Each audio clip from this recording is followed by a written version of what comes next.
Chapter 13, we're going to talk about real estate taxes. One of the important issues that we need to understand, or concepts, is something called ad valorem. That means according to value. Your local property appraiser is going to assess your property and charge you ad valorem taxes. That is, taxes based on what it's worth. It should be determined through what we call just value. In other words, what is everybody else paying? What's everybody else's property in your neighborhood worth? When you get your tax bill, when you get your initial bill that comes out, it's not going to be a real bill. It's simply going to be an estimate of your tax bill. You will have a period of time to protest. You'll have 25 days to say, hey, I don't like this bill. I'd like to protest it. Probably you can either go to the property appraiser's office or you can go to the Value Adjustment Board, either one. But you've got 25 days to file your protest. Now, let's talk about the various types of properties and the way that they make up our community. We're going to talk about properties that are immune and properties that are exempt. To begin with, let's talk about properties that are immune. Any and all government properties are immune. And what that means simply is that these properties don't even show up on the court records. They have no value. They're just there. They don't contribute toward our tax bill or our tax basis. Every community has certain properties that are immune. Certain areas have more properties than others. Probably the Panhandle, with a lot of military bases, have a lot more than some of your other areas might. Properties that are exempt, however, are not government properties. Properties that are exempt are typically nonprofits and churches. A good example of a nonprofit, at least in the state of Florida, that doesn't pay real property taxes is Blue Cross Blue Shield. They are totally exempt, so whatever their assessed value is, they get to deduct it all. There's no taxes for Blue Cross Blue Shield. As far as the homestead, in the state of Florida, and by the way, not all states have homestead. In the state of Florida, we have a special homestead exemption, and this is the way it works. The first $25,000 of assessed value is fully exempt from taxes, from all taxes. And by the way, there are three basic districts. There are others, but there are three basic districts: the school district, the city, and the county. Those are the three districts. And so the first $25,000 of value are exempt from all taxes. If your property is assessed for $50,000 or more, then you are eligible for an additional $25,000 of exemptions, except for the school district. And that was part of the legislation, that you'll get the other exemptions, but in the school district, that second $25,000, you still have to pay taxes there. There are some other exemptions that we have.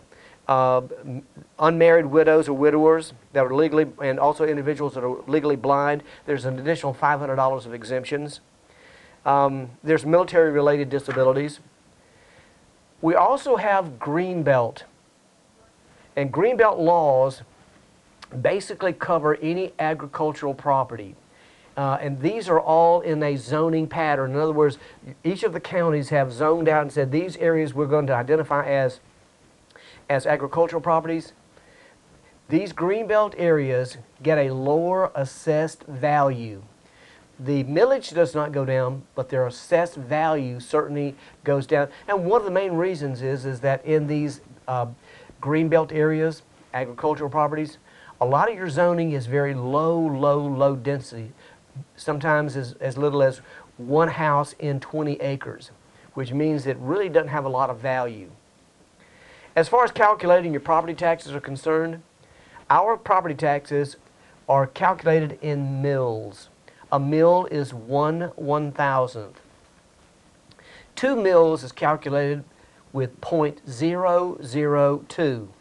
20 mills, 0.020. And basically what we do is we take our assessed value minus any exemptions, gives you your taxable value. Your tax base, or your taxes, will be based on that taxable value and not necessarily the assessed value.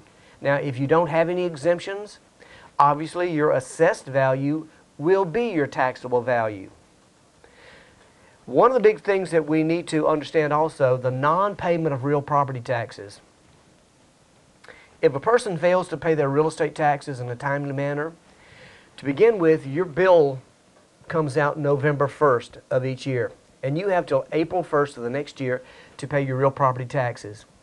If you fail to do so, you're delinquent. And what's going to happen is there's going to be an auction to sell a tax certificate. Basically what's happening is that somebody else is going to come in and pay your tax bill for you. Now, the way this works is that people are going to bid on it. The bidding starts at an 18% annual interest rate and works down to the lowest bidder. And whoever wins that bid is going to pay your taxes for you, and at some point within a 2-year time frame, or more maybe, you need to repay them plus interest. Now, there's nothing they can do to your property for 2 years. At the end of the second year, they can apply for a tax deed. And what that tax deed is basically going to do is send that property into foreclosure. It'll be sold to the highest bidder to pay the property taxes plus interest.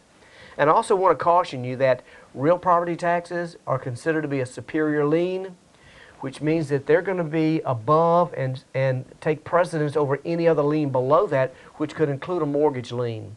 So a real estate tax lien is probably going to clear out everything below it. One of the things that we need to be cautious of is that if you buy a tax certificate, you cannot hold it more than 7 years. If you hold it more than 7 years, it does expire. As far as federal income taxes are concerned, there are a number of issues we deal with. Mainly the sale of real property has something that we call capital gains taxes.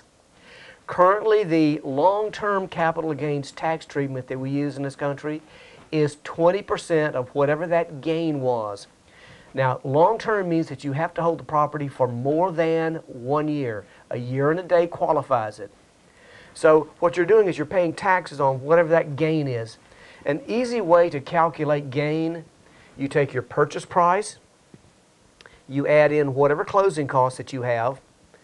Later, when you sell it, you take the sales price minus your closing costs. Closing costs are a non-taxable issue. Also, let me caution you about depreciation or cost recovery. Every year that a person has cost recovery that they deduct from their taxable income, and by the way, that's a requirement. You don't have a choice in the matter.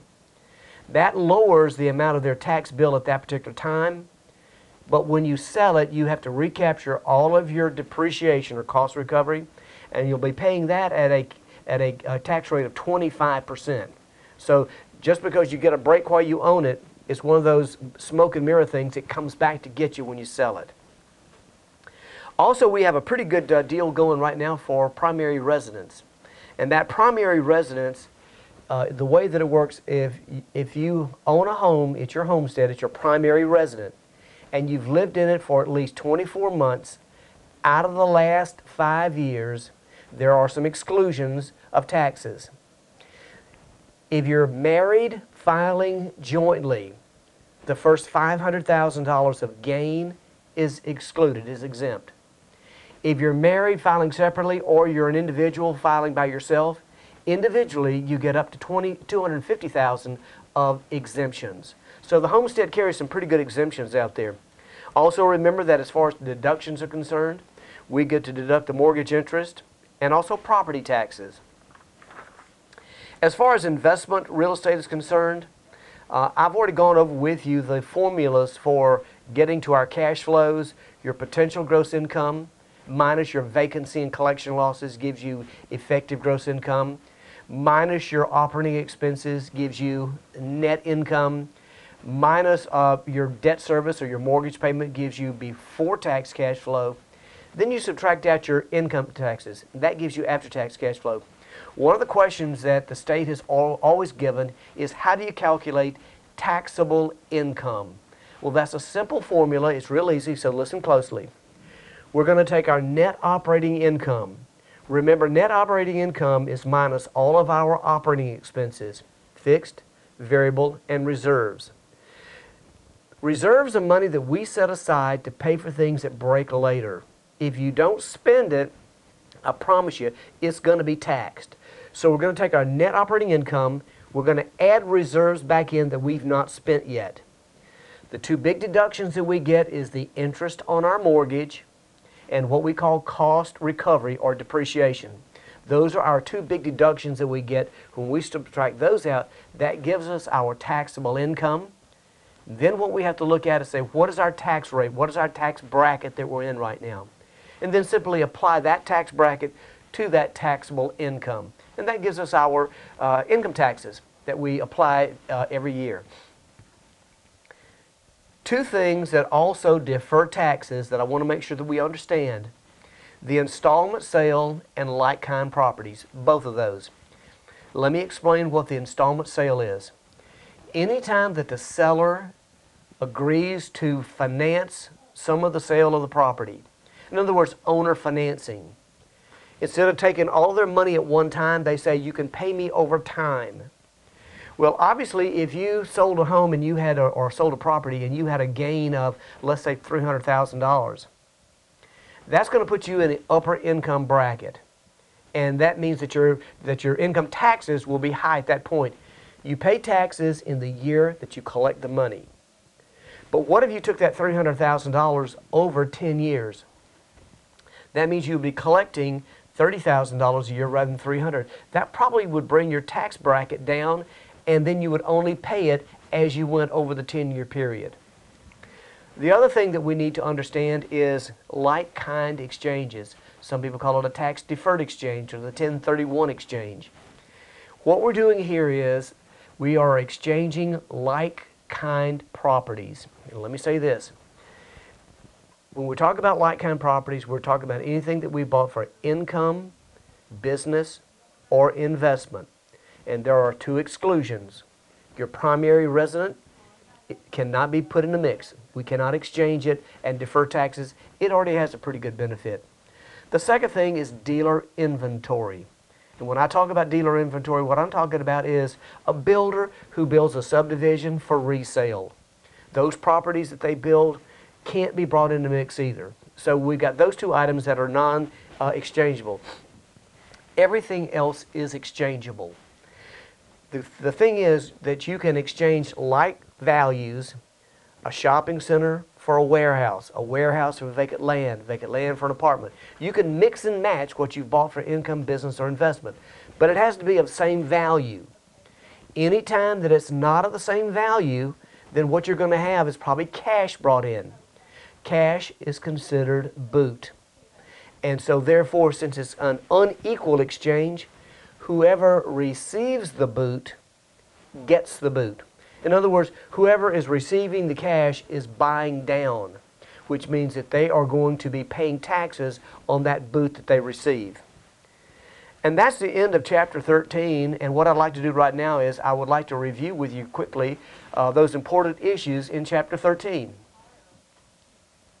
Okay, in the chapter 13 review, remember that ad valorem taxes are real property taxes calculated in millage.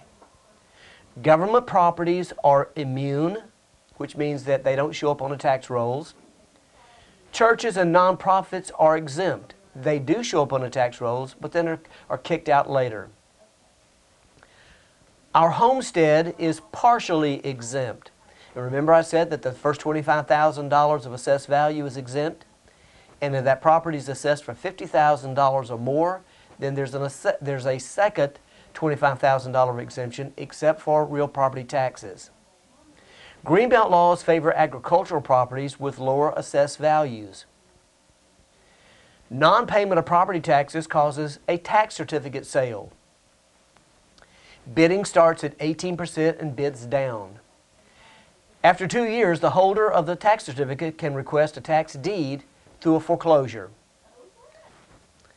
In a primary residence, if you live in it for 24 months out of the last 5 years, there are special capital gains treatments. If you're married filing jointly, the first $500,000 of gain is exempt. Individuals up to $250,000 are exempt. Taxable income is your net operating income plus reserves minus the interest on your mortgage and minus depreciation or cost recovery. That will give you taxable income. Like-kind exchanges and installment sales typically defer taxes to a later date. And that's the end of our Chapter 13 review.